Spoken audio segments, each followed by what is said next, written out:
Puji nama Tuhan, Shalom Bapak Ibu Saudaraku yang dikasihi Tuhan. Sekali lagi Shalom.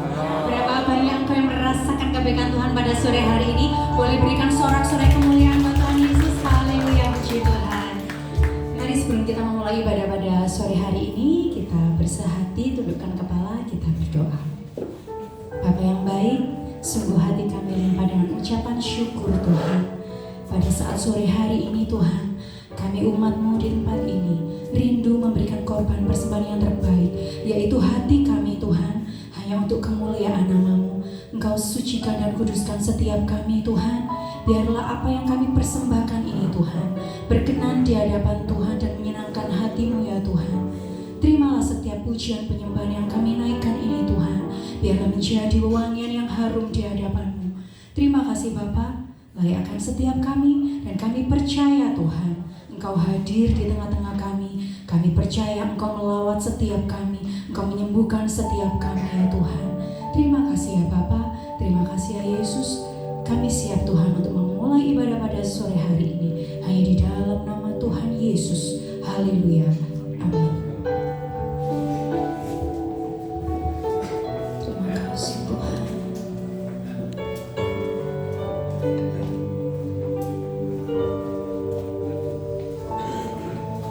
Satu hal yang ku rindu, berdiam di dalam rumah-Mu. Satu hal yang ku minta, menikmati baik-Mu Tuhan dengan segenap kerinduan. Satu hal yang ku rindu,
bukan bisa berbahasa roh. Mari sama-sama kita berbahasa roh.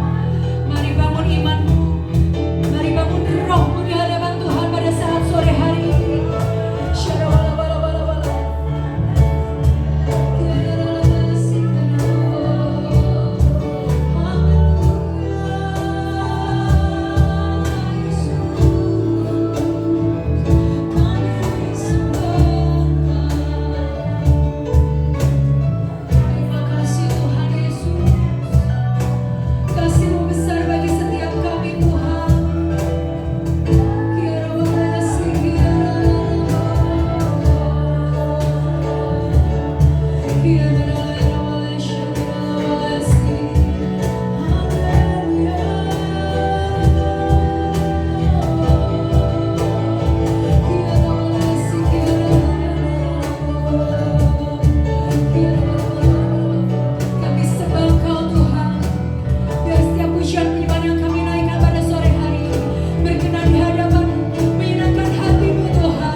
Dia hadir di tempat ini.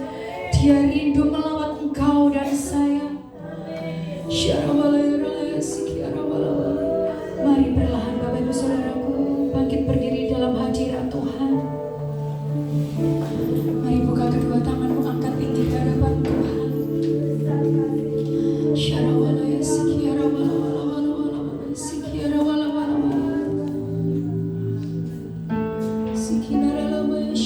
wala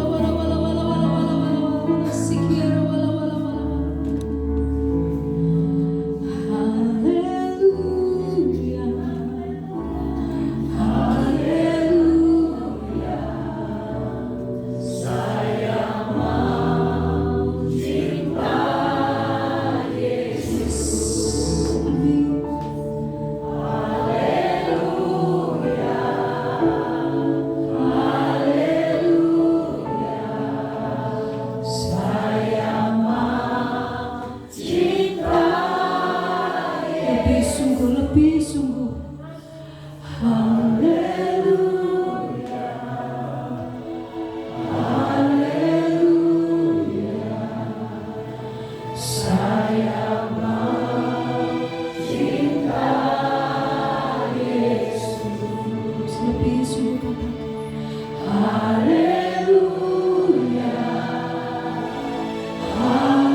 kasih Tuhan, kami siap memuji memuliakan nama-Mu. Hanya di dalam nama Yesus Engkau yang bersuka cita.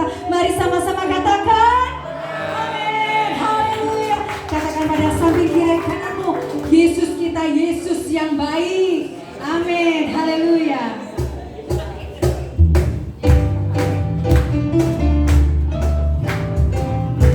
Sebab kasih setia sungguh luar biasa bagi kau dan saya. Amin. Allah itu baik, sungguh baik bagiku. Ditunjukkan kasih setia.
kita siapkan hati kita untuk menerima kebenaran firman Tuhan. Sungguh kami bersyukur Tuhan. Begitu banyak Tuhan kasih-Mu yang melimpah dalam kehidupan kami. Sungguh Engkau sangat baik dalam hidup kami Tuhan. Tuhan, Kau sungguh besar, karya-Mu sungguh ajaib, tiada hentinya ku mengagumi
Terima kasih Yesus, terima kasih Tuhan.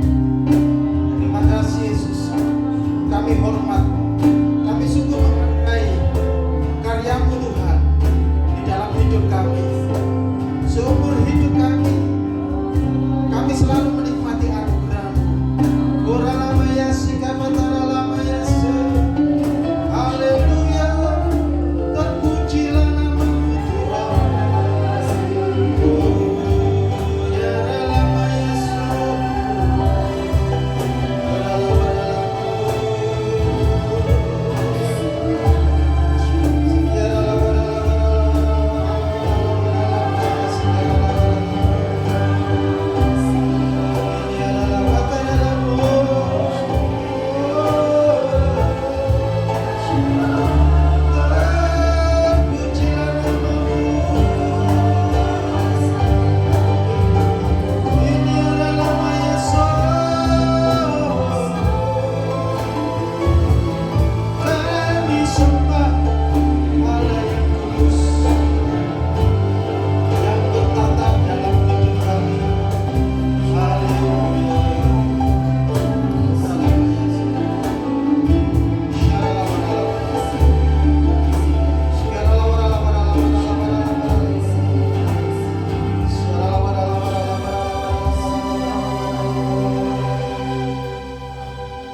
Terima kasih Tuhan buat pengurapan-Mu, membawa kami untuk memahami apa yang Tuhan kehendaki dalam hidup kami.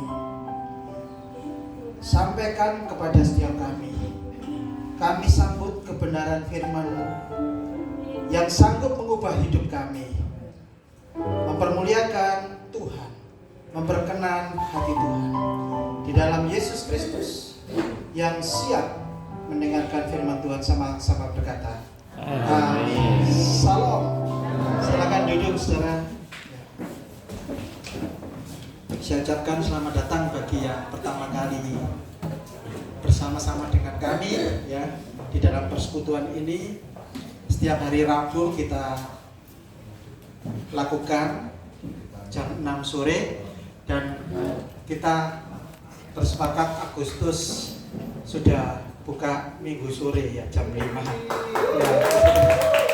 ya semuanya karena kekurangan Tuhan saudara, bahwa Tuhan ya memberikan kesempatan kepada setiap kita semakin hari semakin banyak berdoa, semakin hari semakin banyak beribadah, karena memang Tuhan sudah dekat kedatangannya dan setiap kita harus mempersiapkan hati, harus sungguh-sungguh ya hidup di dalam iman yang bertumbuh dan juga pengetahuan akan kebenaran firman Tuhan, supaya kita akan menikmati karya Tuhan yang sempurna di dalam hidup kita.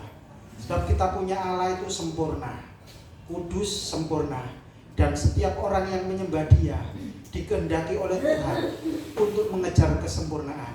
Nah, malam hari ini saya akan melanjutkan apa yang minggu lalu saya sudah sampaikan.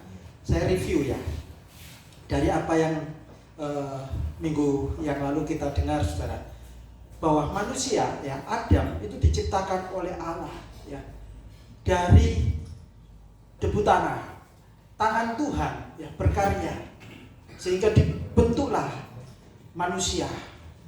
Dan manusia itu juga memperoleh ya pembentukan itu dengan firman Allah di dalam nama Tuhan Yesus Kristus ya. Tapi waktu itu Yesus kan belum ada. Jadi berfirmanlah Allah ya. Bahasa Arabnya kun fayakun.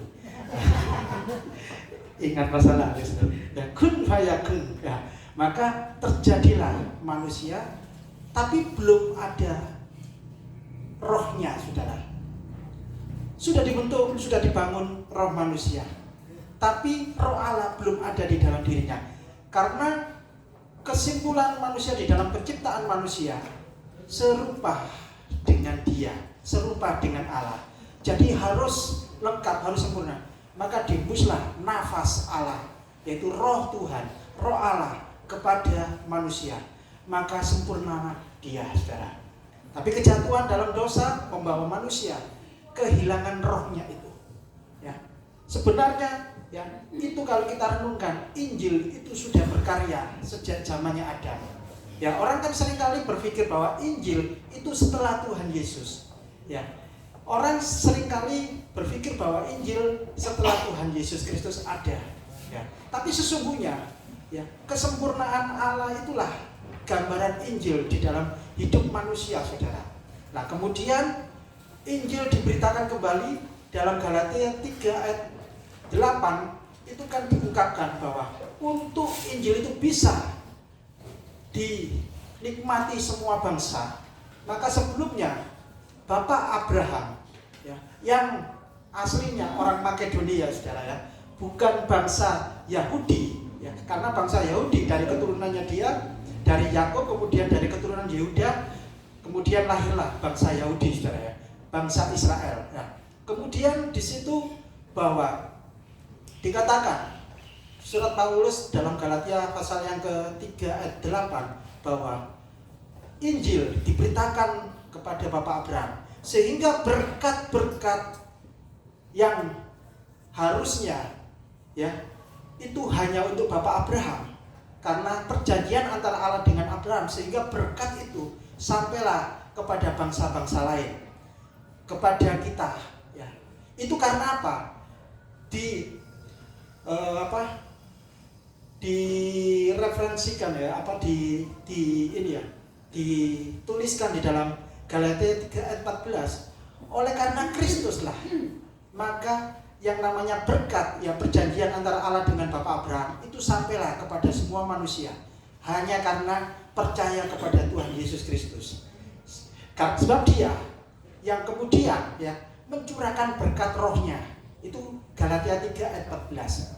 Nah, dalam proses ya Injil itu bisa sampai kepada kita ya, itu yang kita harus pahami dan kita harus ketahui bahwa kebangkitannya lah yang membuat ya, setelah kematiannya di atas kayu salib, kebangkitannya lah yang membuat ya Roh Allah itu betul-betul berkuasa atas tubuh yang sudah mati dari Yesus Kristus, dan Dia bangkit kemudian membawa dia sampai naik ke surga, terangkatlah ke surga.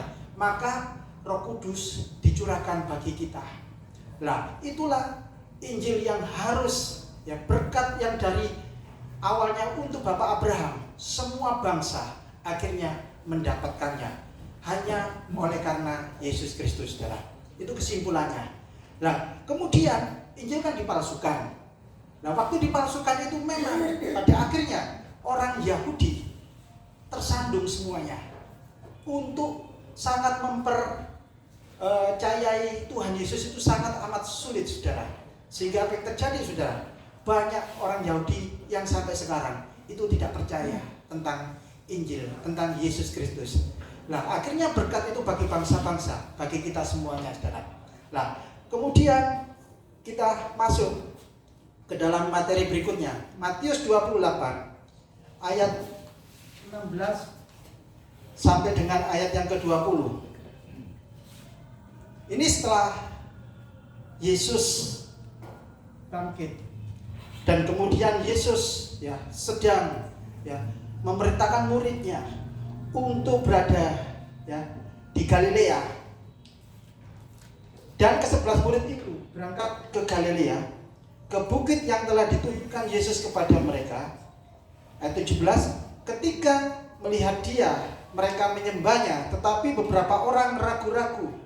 Kemudian ayat 18, Yesus mendekati mereka dan berkata, kepadaku telah diberikan segala kuasa di surga dan di bumi. 19, karena itu pergilah, jadikanlah semua bangsa muridku, dan baptislah mereka dalam nama Bapa dan Anak dan Roh Kudus. Ayat 20, dan ajarlah mereka melakukan segala sesuatu yang telah kuperintahkan kepadamu, dan ketahuilah aku menyertai kamu senantiasa sampai akhir zaman. Nah, saudara, ternyata Injil itu berkelanjutan ya. Injil itu ya satu kesimpulan bahwa setiap orang yang menerima Injil, bahwa hidupnya itu menerima Roh Kudus. Roh Kudus di dalam diri kita. Itu karena kita percaya kepada Yesus, kita telah terima Injil, dan kita juga harusnya di dalam kehidupan kita belajar dari apa yang pernah Yesus kerjakan selama di bumi ini, saudara. Nah, apa saja yang kita akan pelajari pada malam hari ini? Yang pertama, saudara, ya, ketika saudara sudah menerima Roh Kudus, jangan sekali-kali ya meremehkan tentang hidup kita. Amin. Jangan sekali-kali saudara dan saya meremehkan tentang hidup kita. Karena apa? Sekalipun kita ini manusia biasa, ya, manusia yang tercipta sama seperti manusia yang lain biasa, sama seperti orang-orang yang di luar. Tapi yang membedakan satu hal, saudara, bahwa kita ada Roh Allah di dalam diri kita. Ya, kita bukan manusia biasa lagi sebenarnya, tapi kita ini manusia Allah, saudara. Ya, kalau saudara pelajari di dalam kitab Galatia, itu Rasul Paulus menjelaskan kenapa kita disebut manusia Allah. Karena kita memang casingnya ini manusia sama seperti mereka, tapi yang membedakan adalah di dalam diri kita ada Roh Allah. Dan saudara dan saya ini sebenarnya orang-orang yang hebat, orang-orang yang kuat, orang-orang yang memiliki ya pemandangan Allah. Itu saudara dan saya ini orang-orang yang berkenan, orang yang hidup di dalam kebenaran, hidup di dalam kekudusan Allah. Dan saudara berhak untuk mendapatkan segala sesuatu yang berasal dari kuasa Allah. Nah, kita perhatikan di sini dalam ayat yang 17 ini ya, jangan sampai ini terjadi atas hidup kita. Ya, ketika melihat Yesus, mereka menyembahnya, tetapi beberapa orang ragu-ragu. Ya, saya berdoa supaya saya tidak masuk ke dalam golongan orang yang ragu-ragu. Dan saya berdoa buat saudara, supaya saudara pun juga bukan orang yang ragu-ragu di dalam Tuhan Yesus. Karena apa? Roh ada di dalam diri kita. Roh Allah penuh kuasa itu ada di dalam diri kita. Kita harus sungguh-sungguh menyembah Dia, saudara. Sebab apa? Sekalipun dalam ayat ini dikatakan ada murid yang menyembah Dia, tapi kenyataannya, saudara, mereka pun juga ada di dalam keraguan, saudara. Ya, terbukti waktu Yesus bangkit, berapa banyak mereka ya? Kalau saudara pelajari ya, di dalam Lukas 24 itu perjalanan murid Tuhan yang ya kembali ke Emmaus itu ragu-ragu, saudara. Dan juga Petrus pun kembali lagi menjadi nelayan, mencari ikan, saudara. Itu gambaran ragu-ragu. Nah, kita harus buang keraguan-raguan itu. Bagaimana caranya? Ya, kita akan pelajari di sini. Dalam ayat yang ke-18 dikatakan bahwa Yesus mendekati mereka dan berkata, "Kepadaku telah diberikan segala kuasa di surga dan di bumi." Kenapa Yesus berkata seperti ini, saudara? Ini beda ketika Yesus pada saat dia minta Nabi Yohanes untuk dirinya dibaptis. Waktu Yesus minta dirinya dibaptis, itu yang terjadi, suara dari surga mengatakan, "Inilah anakku yang kukasih, kepadanya lah aku berkenan." Mengapa itu muncul dari surga kemudian bersuara seperti itu? Sedangkan ini perbedaannya. Kenapa Yesus sendiri yang berkata? Lah, perbedaannya karena waktu itu setelah Yesus dibaptis, Yesus belum melakukan apa yang menjadi perintah hukum Taurat, saudara. Karena setelah Bapak Abraham 430 tahun kemudian, bumi ini dikuasai oleh hukum Taurat, saudara. Sehingga dalam hidup manusia selama perjalanannya ya, Roh Allah tidak bisa menguasai manusia. Karena tubuh dosa ya, daging, kedagingan itu selalu melahirkan dosa yang baru. Sehingga hukum Taurat tidak bisa dikerjakan oleh mereka. Hanya satu pribadi yang sanggup menyelesaikan, yaitu Yesus Kristus. Merelakan dirinya dikutuk di atas kayu salib untuk menebus kita yang harusnya terkutuk itu, saudara. Dan disitulah Dia kemudian mati bangkit di mana kuasa kebangkitannya oleh Roh Allah itulah yang membuat dia dimuliakan oleh Bapa. Lebih-lebih dia naik ke surga, saudara. Dia menjadi raja di atas segala raja. Raja di surga, raja di bumi. Oleh sebab itu dalam ayat ini berkata, kepadaku telah diberikan segala kuasa di surga dan di bumi. Dia mengucapkan ini karena dia telah menyelesaikan pekerjaannya. Sehingga ya, surga maupun bumi di dalam kuasanya. Dialah raja. Saudara dan saya adalah orang-orang yang menyembah raja di atas segala raja. Oleh sebab itu kita harus hormat akan dia. Nah, yang dikehendaki di dalam kehormatan itu apa? Saudara dan saya harus belajar mengemban amanat agung Tuhan, di mana di dalam ayat yang ke-19 dikatakan, karena itu pergilah, jadikanlah semua bangsa muridku dan baptislah mereka dalam nama Bapa dan Anak dan Roh Kudus. Saudara, kita punya tanggung jawab. Ya. Kok yang harus kita pikul adalah mengerjakan amanat agung dari Tuhan Yesus. Ya. Untuk bisa ke sana, kita harus merelakan diri kita juga dimuridkan oleh Tuhan. Firman Tuhan yang sudah ada di dalam diri kita dan Roh Kudus yang menuntun supaya kita belajar tentang kehidupan berdasarkan firman. Maka itulah ya keputusan kita menjadi murid Tuhan, saudara. Kita selalu diajar oleh firman Tuhan dan Roh Kudus itu menuntun di dalam pengajarannya supaya kita betul-betul menjadi murid yang menyenangkan hati Tuhan. Dan kemudian dalam ayat 20, dan ajarlah mereka melakukan segala sesuatu yang telah kuperintahkan kepadamu. Ya. Di dalam mengikuti Tuhan, ya, kita yang paling penting di dalam pelajaran hidup adalah memahami perintah Tuhan. Kita paham perintahnya dan kemudian kita mengerjakan perintah itu. Kalau hari-hari di dalam hidup kita mengejar ini, ya, melakukan perintah Tuhan, maka kita akan disebut murid, orang yang berkenan di hadapan Tuhan. Nah, saudara, bagaimana kita di dalam mengejar perintah Tuhan itu, ya, melakukan firman Tuhan? Tentunya kita harus peka dalam hidup ini tentang apa yang Roh Kudus mau di dalam diri kita. Kalau Roh Kudus itu mesti sejalan dengan apa yang difirmankan. Karena Roh Kudus dan firman mengerjakan bersama-sama untuk mempermuliakan Bapa di dalam Yesus yang sekarang menjadi raja di atas segala raja bagi hidup kita, saudara.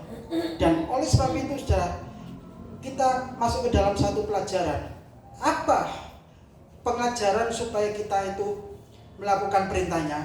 Perintahnya itu cuma satu, saudara. Satu perintah Tuhan. Kita buka di dalam Matius 5 ayat 46. Karena itu haruslah kamu sempurna, sama seperti Bapamu yang di surga adalah sempurna. Ya.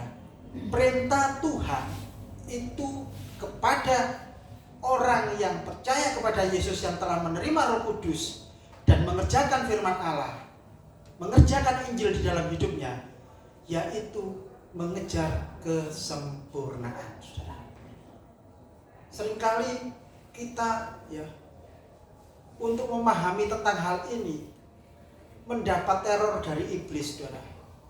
Kamu tidak akan pernah bisa sempurna. Karena apa?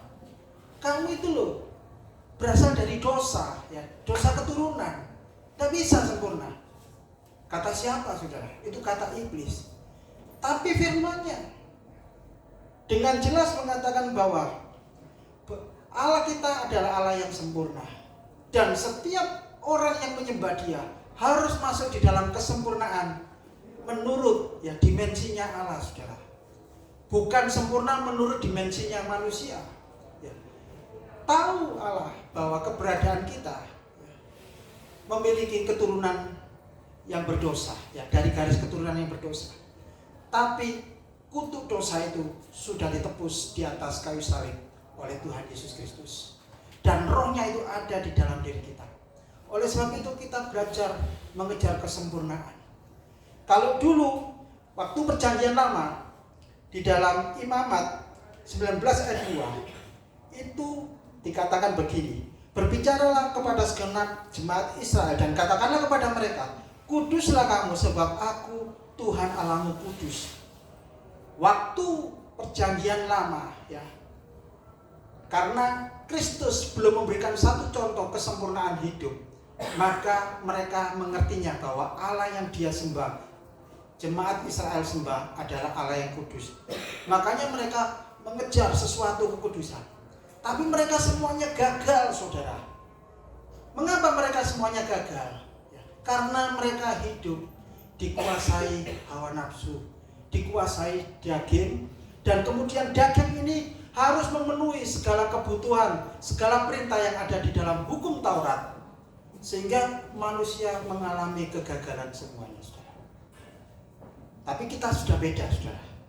Kita oleh anugerahnya, ya, oleh kasih karunia Tuhan, kita yang harusnya gagal untuk mencapai itu, oleh karena Yesus Kristus, kita akan dimampukan untuk mengerjakan ini, saudara. Ya. Dan memang untuk kesempurnaan itu kita harus, ya, membawa pikiran kita, akal budi kita, tidak mengejar yang namanya hukum, saudara.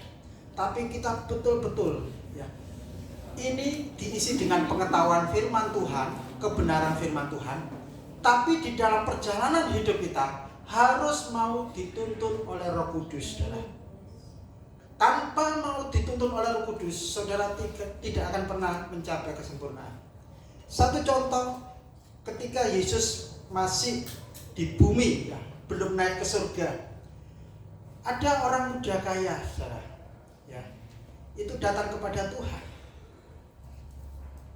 Dia kepingin satu pelajaran yang baik dari Yesus. Dia datang, guru, bagaimana supaya hidupku lebih baik lagi. Bahkan Yesus mengatakan di dalam ayat yang ke-21, bukan hanya baik, tapi kamu harus mengejar kesempurnaan. Bagaimana caranya mengejar itu, saudara? Yesus mengatakan apa yang ada di dalam hukum Taurat itu semuanya mereka, ya, dia sudah kerjakan semua, saudara. Dia sudah menyelesaikan semuanya dengan bangganya. Tapi satu hal, saudara, satu hal, ketika masuk untuk mengikut Tuhan, kan Tuhan mengatakan begini, saudara, semua hartamu jual, berikanlah kepada orang miskin, dan ikutlah aku, saudara. Ini berbicara soal hati, soal apa yang ada di dalam benak diri manusia yang paling dalam.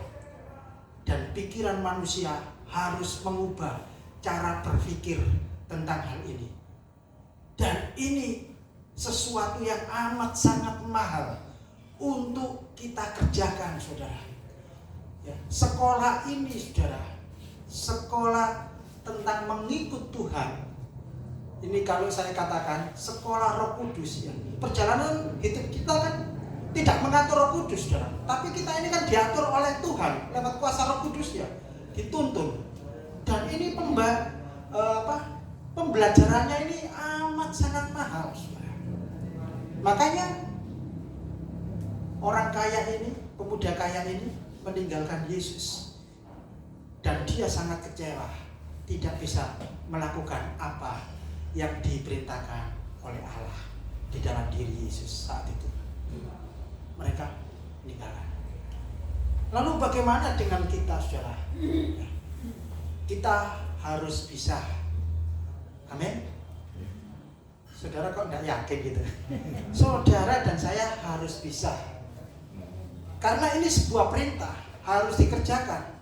Mau tidak mau, saudara harus, ya, meninggalkan apa yang menjadi beban hidup kita yang menguasai pikiran kita, lebih-lebih menguasai hati kita, itu harus betul-betul ditanggalkan dan kita mengikut Tuhan. Nah, Yesus kan sudah tidak ada di dunia ini, saudara. Wong dulu aja murid-muridnya waktu Yesus ada di dunia ini aja, mereka buktinya ya, ketika Yesus mati di atas kayu salib, adakah mereka mengakui bahwa dialah rajaku? Tidak. Justru mereka lari meninggalkan Yesus, saudara. Itu Yesus ada. Tapi kita tidak mengalami Yesus ada di tengah kita dalam wujud fisik, tapi rohnya ada di dalam diri kita. Itu justru lebih gampang untuk mengerjakan bagi setiap kita. Saudara mungkin berpikir, oh susah Pak, susah untuk mengerjakan itu, susah karena aku bukan pendeta. Bukan itu problemnya, saudara. Bukan itu masalahnya. Awal hidup saya dalam panggilan Allah juga bukan seorang pendeta, saudara. Saya orang yang betul-betul dalam hidup mengalami satu kejatuhan. Kejatuhan hubungan dengan Tuhan itu tidak ada sama sekali. Sehingga hidup secara moral, ya, etika nggak karu-karuan, saudara. Ya. Rusak, bejat, karena hari-harinya hidup hanya mengejar duit, saudara, mengejar uang, ya. Tapi tidak akan pernah mendapatkannya. Baru kami sadar, ya. Saya sadar setelah bahwa sejak semula sebenarnya Allah sudah memanggil saya. Bahkan sebelum bumi ini dijadikan, Dia sudah menentukan bahwa saya umat pilihannya, kekasih hatinya, untuk mengerjakan apa yang telah difirmankan lewat tuntunan Roh Kudus. Itulah yang harus dikerjakan. Kalau saya berkata seperti ini, saudara pun juga pada malam hari ini harus meyakinkan sama dengan apa yang saya ucapkan. Saya pun juga telah ditentukan oleh Tuhan sebelum bumi ini dibentuk untuk mengerjakan kesempurnaan Allah di dalam diri kita. Amin, saudara. Nah, saya akan buka pelan-pelan, saudara. Ya, bahwa itu sebenarnya memang bagian yang harus dikerjakan oleh diri kita. Ya. Kerja dalam hidup di dunia ini atas pimpinan Tuhan, ya, tuntunan Roh Kudus untuk mengerjakan firman Tuhan, itu sesuatu yang nikmat loh, saudara. Sesuatu yang indah, nikmat, dan saudara akan bersukacita terus-menerus di dalam hidup kita, saudara. Nah, sukacitanya itu apa? Ya. Saya dibukakan satu pengalaman hidup dari Rasul Paulus. Sukacita Rasul Paulus adalah ketika dia, ya, mampu dalam hidupnya memberitakan Injil kepada sebanyak-banyaknya orang. Bisa dikatakan semua orang yang bertemu dengan dia harus mendengar Injil. Ya. Ini sebuah perintah dari Tuhan, dan itu dia kerjakan, saudara.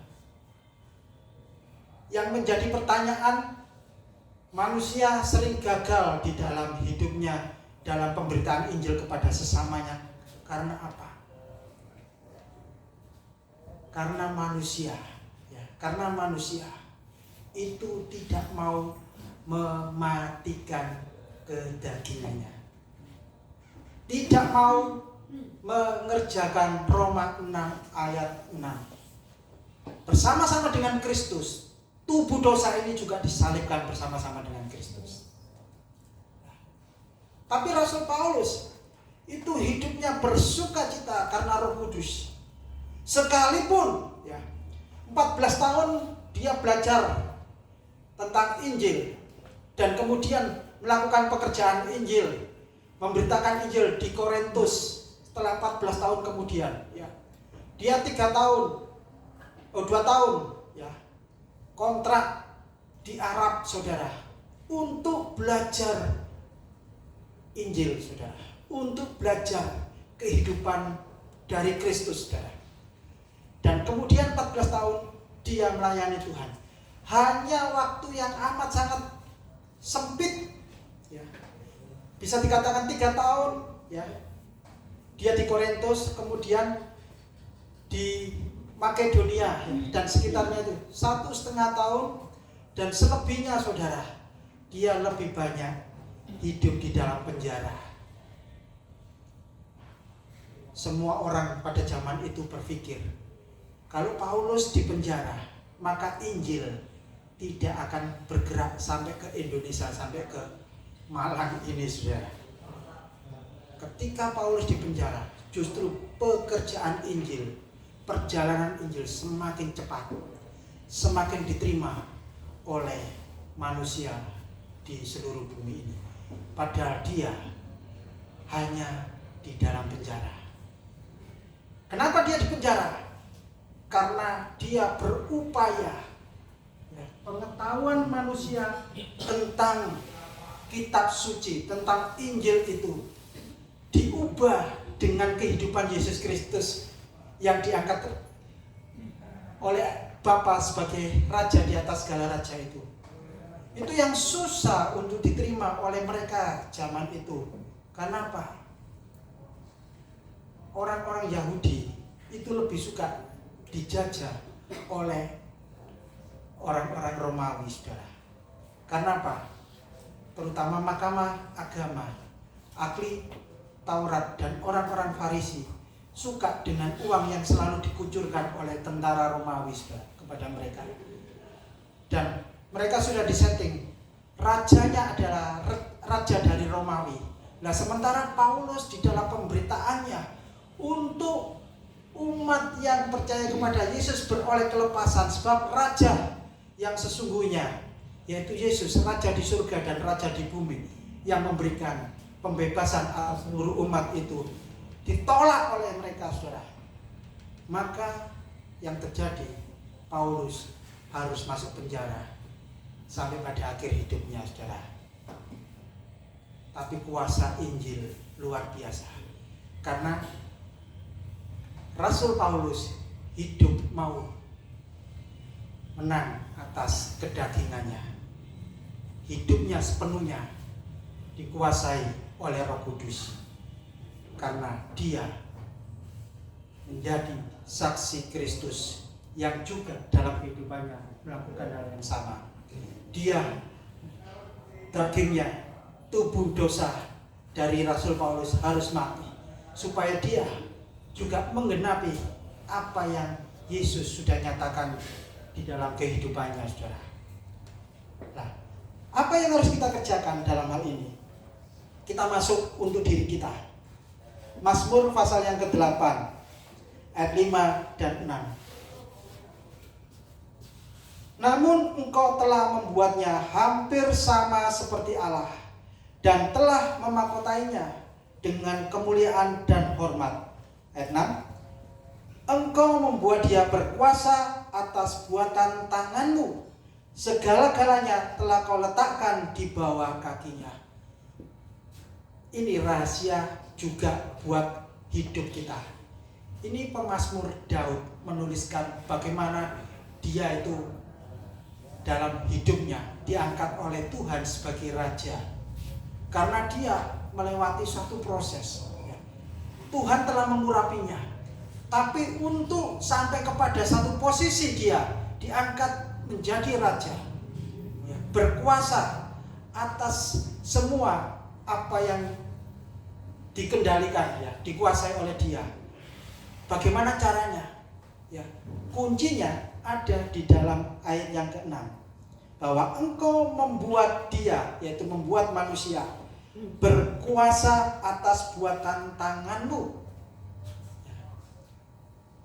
Saya akan tanya kepada saudara, kira-kira buatan ini kan bicara begini, Tuhan itu menciptakan segala sesuatu di dunia ini, diciptakan oleh Tuhan. Tapi satu hal, supaya manusia itu berkuasa atas ciptaan Tuhan, supaya dikatakan di dalam ayat ini, kalau saudara perhatikan, kalau saudara baca mulai ayat 1 sampai habis, saudara, di situ bagaimana supaya betul-betul segala ciptaan Tuhan itu berada di kaki kita sebagai anak raja. Itu kata kuncinya dalam ayat ini, saudara. Bahwa Tuhan, Engkau membuat manusia berkuasa atas buatan tanganmu. Tangannya Tuhan. Mu-nya ini huruf besar. Nah, apakah itu yang menjadi pertanyaan? Apakah itu yang harus kita taklukkan terlebih dahulu di dalam hidup ini? Di awal kan saya sudah sedikit ungkapkan, saudara, bagaimana penciptaan di awal. Adam diciptakan dari debu tanah. Firman-Nya keluar dari mulut Allah. Berfirmanlah Allah kepada Adam dan juga dihembuskan nafas. Nah, sedangkan kalau saudara perhatikan di dalam Kejadian, ya, sejak awal saya juga teliti satu persatu.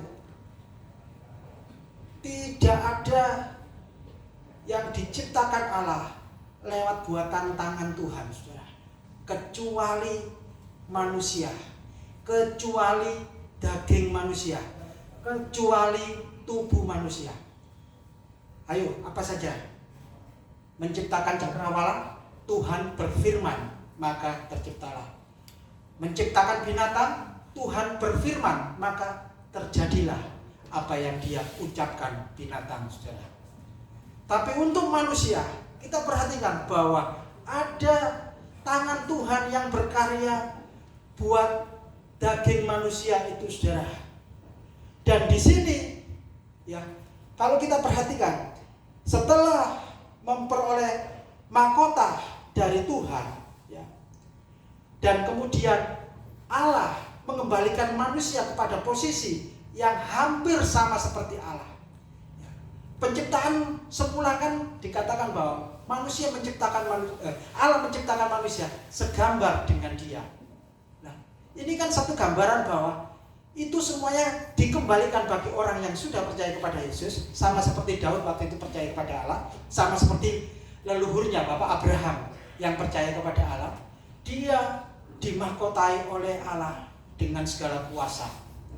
Ada pada dirinya untuk apa? Di sini dikatakan untuk menaklukkan yang namanya buatan tangan Allah, yaitu daging ini.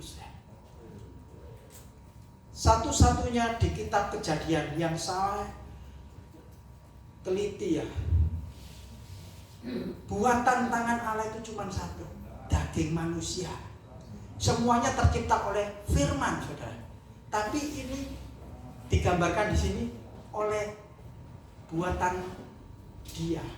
Artinya memang betul-betul diproses, ya, dalam membangun, menciptakan manusia itu tangan Tuhan itu berkarya.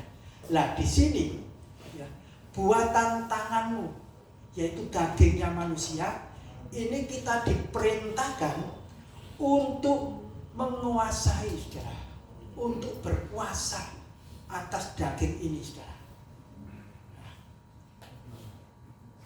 Saya 28 tahun mengambil keputusannya.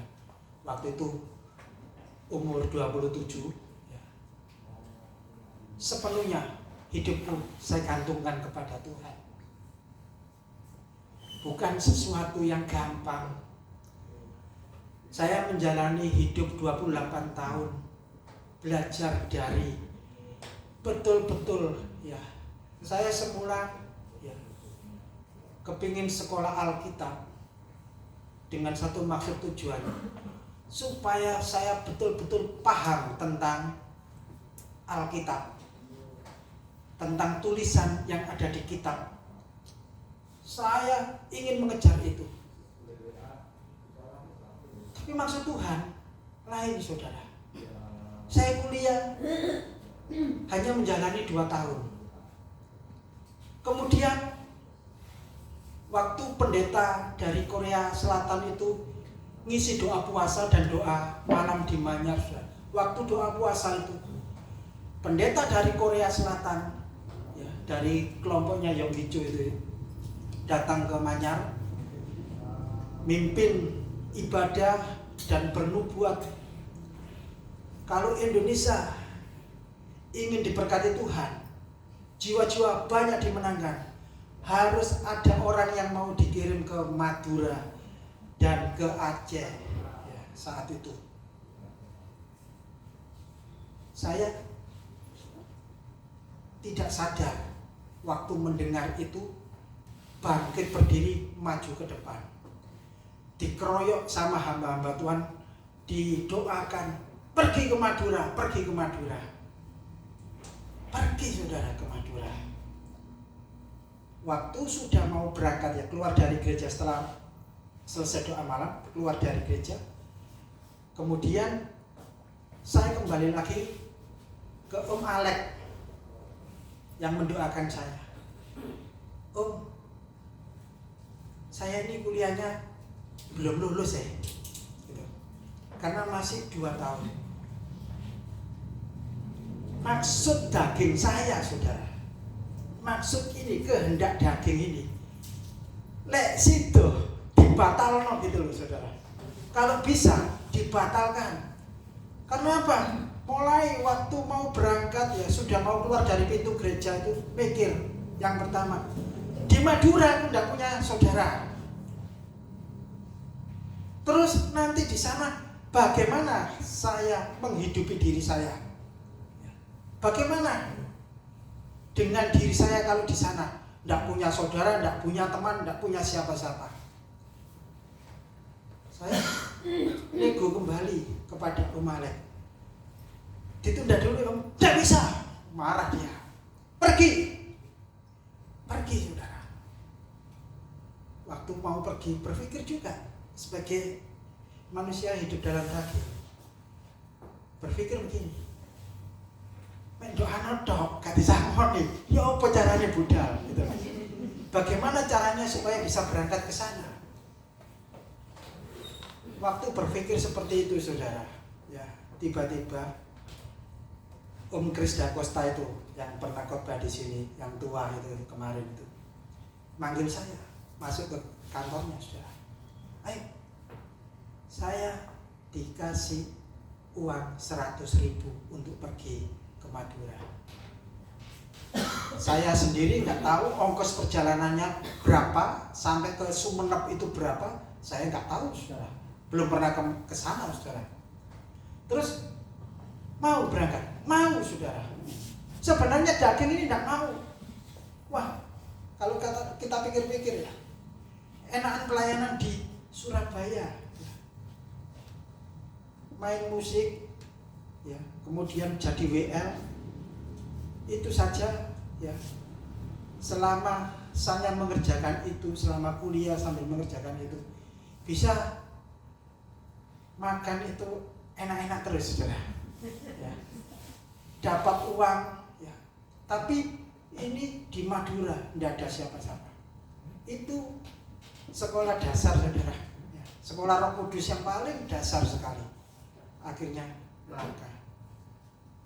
Dan waktu belum ada jembatan Suramadu, itu tahun 99, di ferry, ya, kapal ferry itu.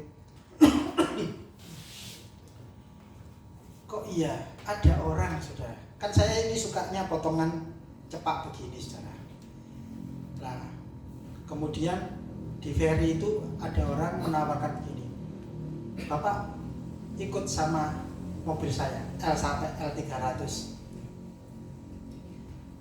Bapak anggota ya? Saya dalam hati, ya anggota, tapi anggotanya siapa? Nah, itu dalam hati saya simpan terus dah. Sampai perjalanan itu saya tidak berani membukakan mata. Kalau saya buka mata, nanti banyak pertanyaan, kakek cangkem. Ya. Kan di depan ditanya, Bapak anggota?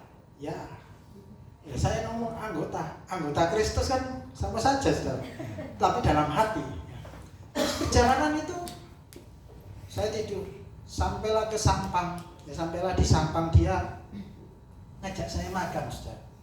Saya diajak makan, dan kemudian Dia berhenti di Pamekasan, baru saya melanjutkan perjalanan ke Sumeneb. Dari situ Tuhan mengajari, ya, harus mematikan kedagingan. Cara berpikir harus dirubah. Percaya Roh Kudus ada di dalam diri saya, dan firman Allah itu yang harus saya kerjakan, saudara, sehingga ya segala sesuatunya itu nanti cara Tuhan mengerjakan.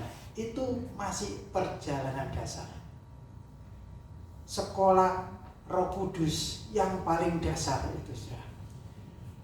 Sehingga waktu di Madura, pelajaran yang kedua itu begini, saudara. Sampai pada akhirnya ya ini saya percepat ya. Ada orang itu istrinya kesurupan. Waktu kesurupan saya diminta oleh karena ada orang yang lain itu tahu bahwa saya ini anak sekolah Alkitab, diajak mendoakan.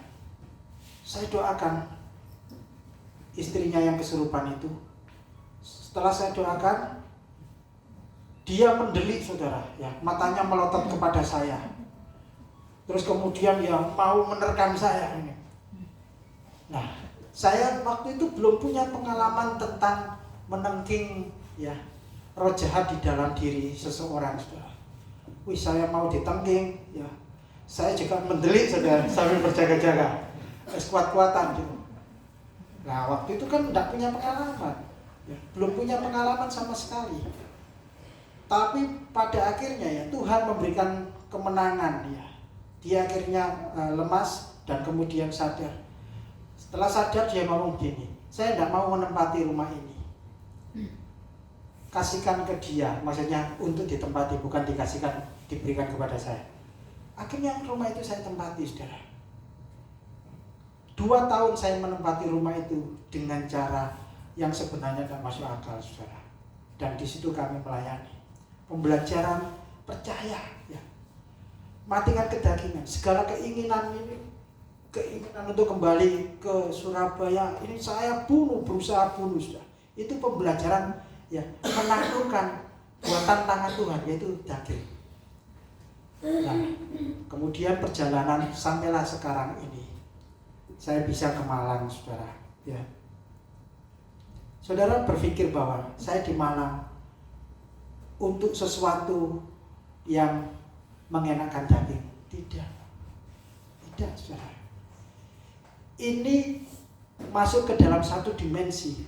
Bagaimana saya menaklukkan ya, kedagingan dalam hidup saya. Saya disikapkan oleh pengalaman Rasul Paulus. Bagaimana sih menang atas tubuh dosa ini? Cara menang adalah begini, saudara. Ya, pelajaran dari Yesus Kristus, pelajaran dari Rasul Paulus, bahwa kalau kita ingin menang terhadap tubuh dosa ini, harus banyak ya datang kepada jiwa-jiwa yang ingin ya diselamatkan oleh tubuh dan darah Tuhan Yesus Kristus. Artinya kita harus menyampaikan kabar itu, berita itu, pengajaran itu, yaitu tubuh dan darah Yesus harus mereka terima. Rasul Paulus mengajarkan hal ini kepada jemaat di Galatia. Apa yang terjadi, saudara? Rasul Paulus mengatakan begini, dengan mengatakan kebenaran. Apa gara-gara kebenaran yang aku ajarkan kepada kamu membuat kamu memusuhi aku? Dan itulah satu proses bagaimana seseorang itu bisa mematikan kedagingan. Impian saya, saudara, dalam hidup ini untuk membunuh ya, betul-betul mati kedagingan, itu harus berjumpa dengan banyak orang dan saya harus berani menyampaikan kebenaran firman Allah. Tidak semuanya orang ketika mendengar kebenaran firman Allah itu langsung 100% berbalik dia mengejar, mengikut Tuhan lebih sungguh-sungguh lagi? Belum tentu, saudara. Yang saya rasakan sepanjang perjalanan ya melayani Tuhan 28 tahun, cari jiwa, ya, mengajarkan kebenaran firman Tuhan, lebih banyak dimusuhi daripada disukai, saudara. Lebih banyak yang kami rasakan ketika ya mengajarkan sesuatu untuk membawa jemaat Tuhan mematikan kedagingan, itu banyak yang masih belum terima, saudara. Nunggu waktu, nunggu betul-betul memahami dengan proses Tuhan atas hidupnya, baru mereka menyadari. Tapi begitu mereka sadar, mereka tahu, mereka paham tentang bagaimana menaklukkan buatan tangan Tuhan yang namanya kedagingan ini, dia tahu kunci rahasianya, maka segala sesuatu itu kita rasakan indah. Sampai Paulus mengatakan begini, jiwa-jiwa ya, mereka yang cinta Tuhan, itulah harta kekayaannya. Bukan materi, saudara, bukan harta ini, saudara, tapi jiwa-jiwa yang dibawa oleh Rasul Paulus kepada Tuhan Yesus, itulah kekayaan bagi orang-orang yang menang terhadap kedagingan dalam hidupnya, saudara. Ini bukan sesuatu yang mudah bagi kita, tapi kata kuncinya adalah percayalah firman Allah ada di dalam diri kita. Roh Kudus yang akan mengajarkan, menuntun hidup kita, mengerti apa yang menjadi kehendak Tuhan, dan keputusannya ada di otak kita yang sudah diubahkan cara pandangnya, cara berpikirnya tentang dunia ini, saudara. Dan kalau kita masuk kepada satu dimensi itu, saudara, kita menjadi orang-orang penikmat kerajaan Allah di bumi ini. Kita hidup di bumi, tapi betul-betul kita menikmati kerajaannya, saudara. Hidup kita dikuasai oleh Yesus, Raja di atas segala raja itu. Dan kita akan dibawa untuk menikmati segala sesuatu yang amat sangat indah, yang tak terkatakan. Itu hanya ada di dalam hati kita, dan kita bisa sampaikan hanya kepada Allah. Makanya Rasul Paulus, segala sesuatu yang dia nikmati, yang tidak terkata-katakan itu, tersampaikan kepada Allah dengan satu bahasa yang ada di dalam hati. Oleh sebab itu, ya, kita dengan visi belajar Injil kebenaran, ya, itu memang Tuhan menghendaki setiap kita mengejarnya, saudara. Ya. Sepanjang perjalanan hidup kami dalam mengikuti apa yang Tuhan mau, tak kekurangan suatu apapun dalam hidup. Ya. Dan kami menikmati segala sesuatunya itu dengan caranya Tuhan. Sebab saya meyakini Mazmur pasal yang ke-8, kalau saya dimahkotai dengan kemuliaannya dan diri saya diberikan kuasa seperti Yesus, aku berkuasa terhadap surga dan bumi. Kita ini masih berjuang ya dalam kedagingan kita ini. Makanya kita diberi oleh Allah tentang kuasa itu dan mahkota itu, kemuliaan Tuhan itu. Kita anak raja yang hari-harinya hidup mengalahkan tubuh dosa ini, membawa kepada satu kemenangan yang mutlak hanya untuk mempermuliakan Allah di dalam diri kita. Kalau kita masuk kepada dimensi ini, saya percaya, saudara, hidup ini indah, hidup ini betul-betul mulia. Kita akan semakin hari semakin kagum. Kita semakin menikmati persekutuan dengan Tuhan. Kita akan segala sesuatu yang di luar akal pikiran kita, itu yang akan Tuhan buktikan. Semuanya itu ditaruh oleh Tuhan di bawah kaki kita. Bukan kita yang berupaya merebut itu, tidak, tapi Tuhan. Kalau saudara pelajari Mazmur pasal yang ke-8, itu semuanya ditaruh di bawah kaki orang-orang yang telah berjuang mematikan kedagingannya. Tapi bukan untuk kemuliaan duniawi, tapi semuanya untuk kemuliaan Allah. Tepuk tangan buat Tuhan. Amin. Mari WL sama pemain musik maju ke depan. Sejenak kita menikmati hadiratnya, saudara, sambil kita merenungkan. Injil berkuasa membunuh kedagingan kita. Haleluya. Sebab itu hargai, hormati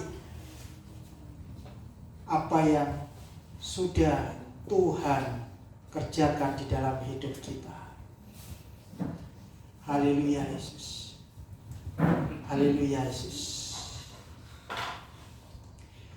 Haleluya Yesus. Haleluya Yesus. Kau sungguh indah tiada tara.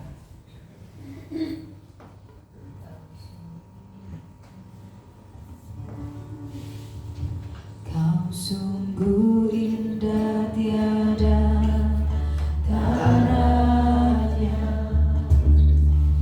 sungguh menakjubkan,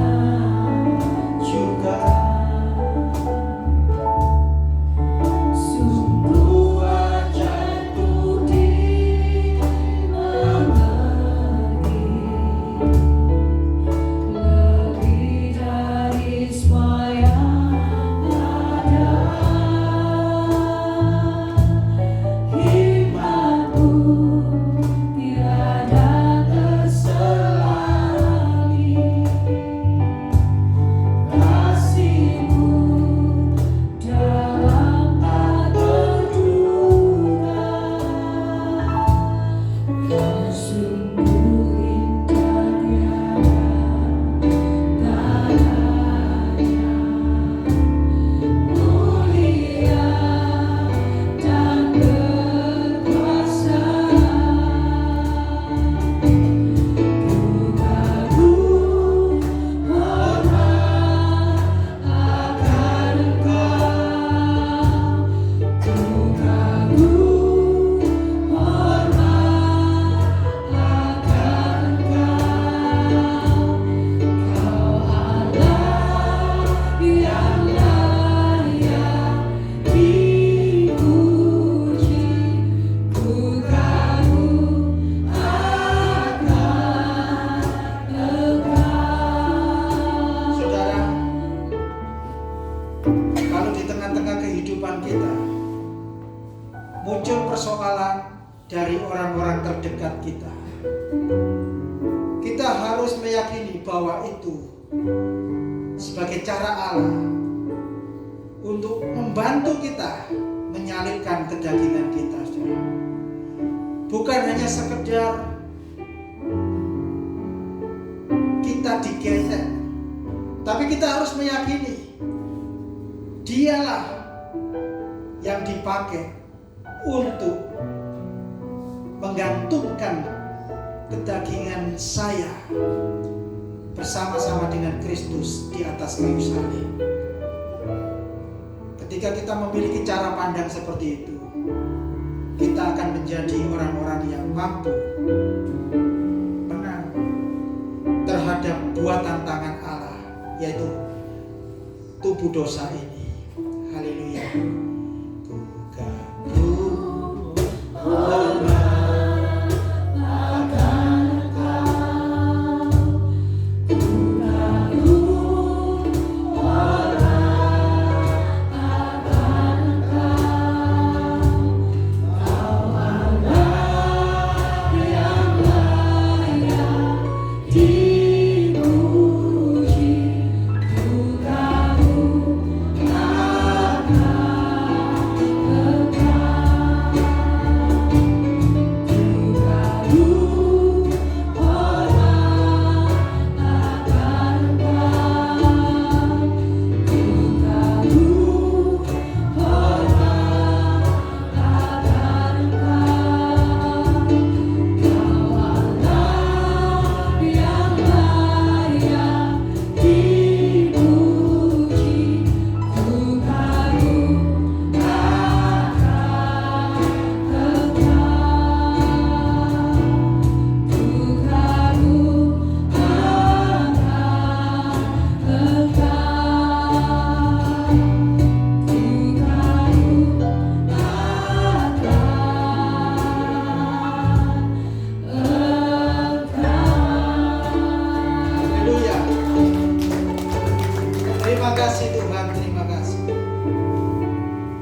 berjuang untuk menang atas kedagingan kami.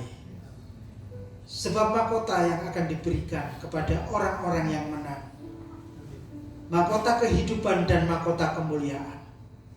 Dia akan memerintah bersama-sama dengan Yesus, bahkan menghakimi orang-orang Israel. Lebih-lebih lagi orang yang saat ini menganiaya orang-orang yang percaya kepada Tuhan Yesus.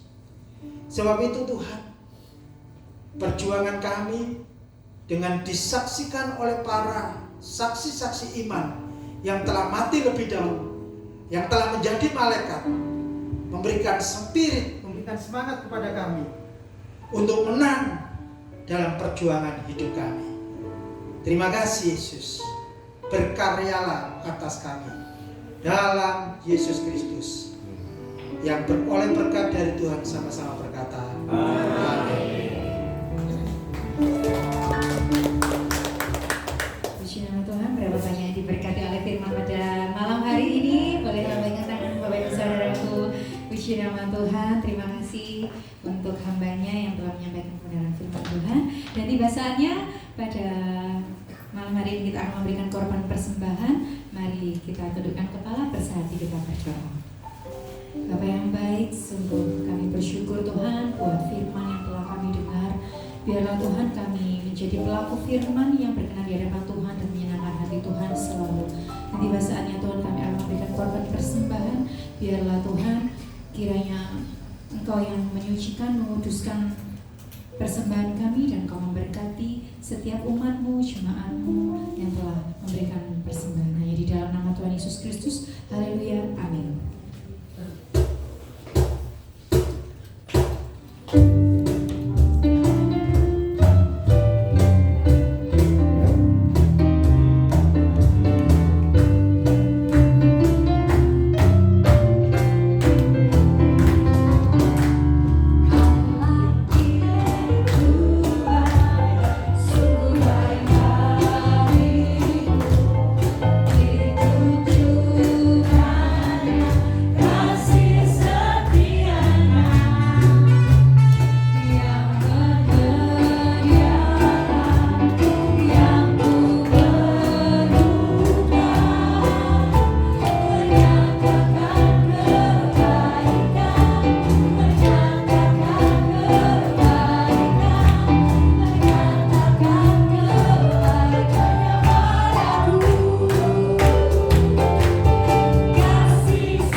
Shalom Bapak Ibu. Shalom.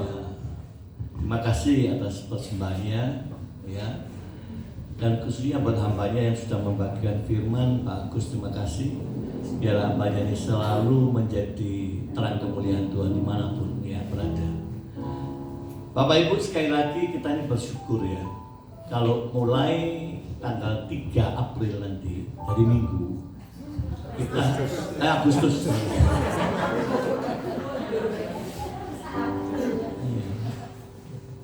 Jadi kita dapat kemurahan Tuhan, ya.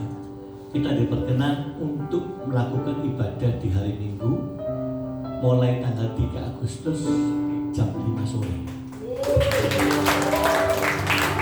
Saya tidak pernah mengatakan, oh ini kebetulan. Ingat ya, di dalam Kristus itu tidak ada kebetulan, ya.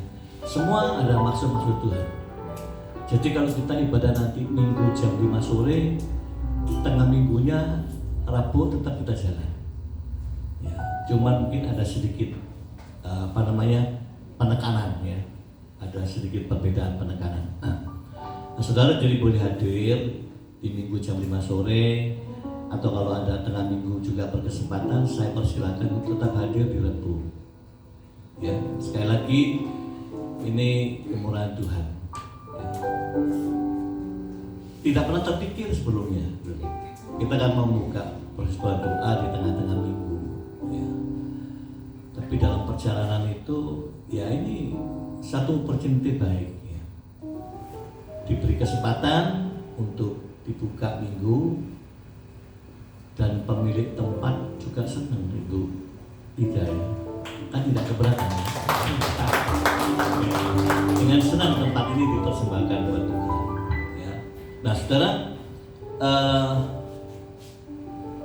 untuk minggu depan tanggal 30 Juli saya yang membagikan firman, saudara harus hadir ya. Sebab ini ada yang lain ya. Lainnya apa? Rahasia. Gitu ya. Jadi tanggal minggu depan saya yang menyampaikan firman, ada sesuatu yang ingin juga kita sampaikan ya. Lalu tanggal 6 seminggu berikutnya itu kita ketemu Ibu Valentina. Ya. Demikianlah pengumuman sementara ini. Saya juga tidak lupa untuk saudara boleh mulai berpikir kalau ada famili atau siapa keluarga yang ingin dibaptis, kami resmi melakukan pembaptisan ya. Sebab kami ini semuanya under Gereja Betani Nginden Surabaya ya, jadi resmi semua. Pernikahan juga gitu kita bisa lakukan ya. Kalau kematian bisa dilakukan? Bisa. Ada yang mau mati pesan? Jangan. Ya. Mari saudara kita akan mengakhiri ibadah malam hari. Saya undang semua bagi berdiri. Ya.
Bapak, kami akan mengakhiri ibadah kami petang hari ini, dan biarlah kebenaran firman-Mu yang hidup itu terus mengiringi kehidupan kami. Ini mengucap syukur Tuhan, Engkaulah Allah yang suka memberkati, Engkau juga melindungi setiap kami, Engkau menyinari kami dengan wajah-Mu, dan Engkau memberikan kepada kami kasih karunia. Engkau juga mengadakan wajah-Mu, dan Engkau juga memberi kepada kami damai sejahtera. Diberkatilah kami bukan saja kami saat masuk, saat kami keluar pun Kau memberkati kami. Saudara-saudara kasih Kristus, angkatlah kedua tanganmu. Terimalah bahwa nikmati berkat dari Bapa di surga, cinta kasih putranya Yesus Kristus, penghiburan dan persekutuan dengan Roh Kudus, mulai saat ini sampai Maranatha Tuhan datang kembali, bahkan sampai selama-lamanya. Yang percaya katakan amin. Tuhan memberkati.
Bandulan Barat.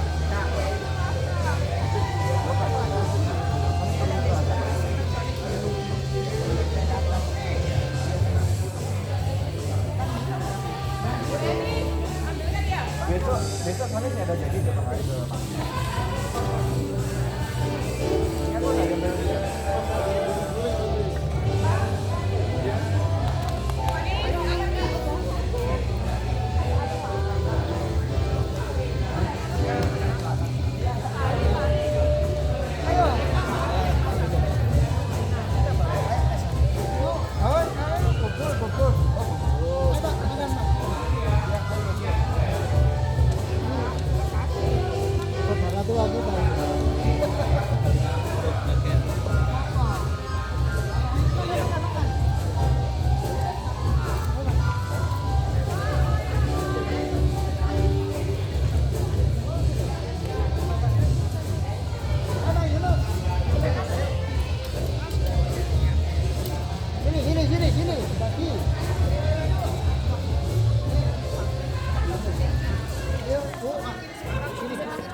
Lampu merah atau timurnya lampu merah?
Kamu ini, ayo.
Iya, sampai minggu.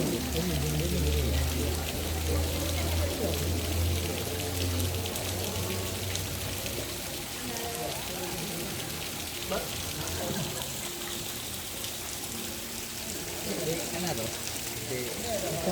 Bahasa loh.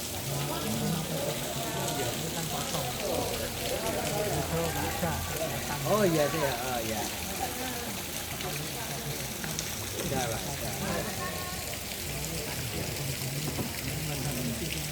Ya betul.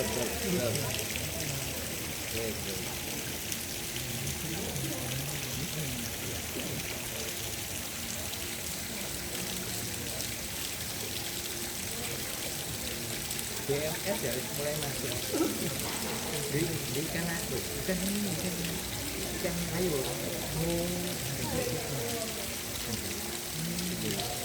jalan ikan layur ya GMS itu GMS apa itu GSS sorry GSS anu migun kawan oh ya apa itu Robi loh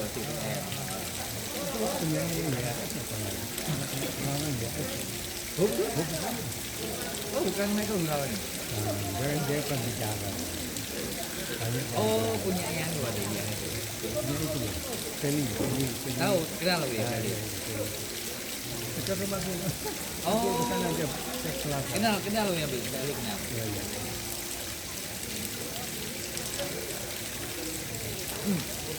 Dari di mana dia ya?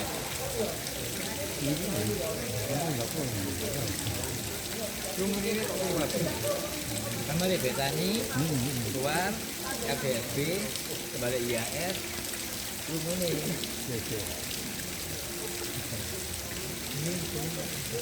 Anu, mertuk namanya, nama besok kata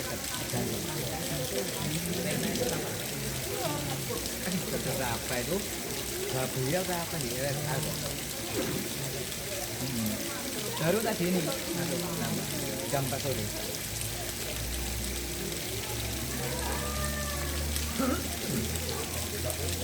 Terus pasang ring 1 tahun kemarin.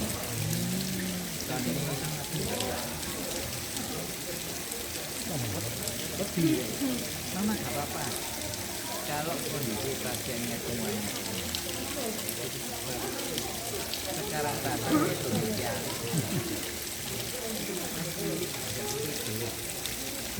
masang kecuali bypass itu sing kita mikir.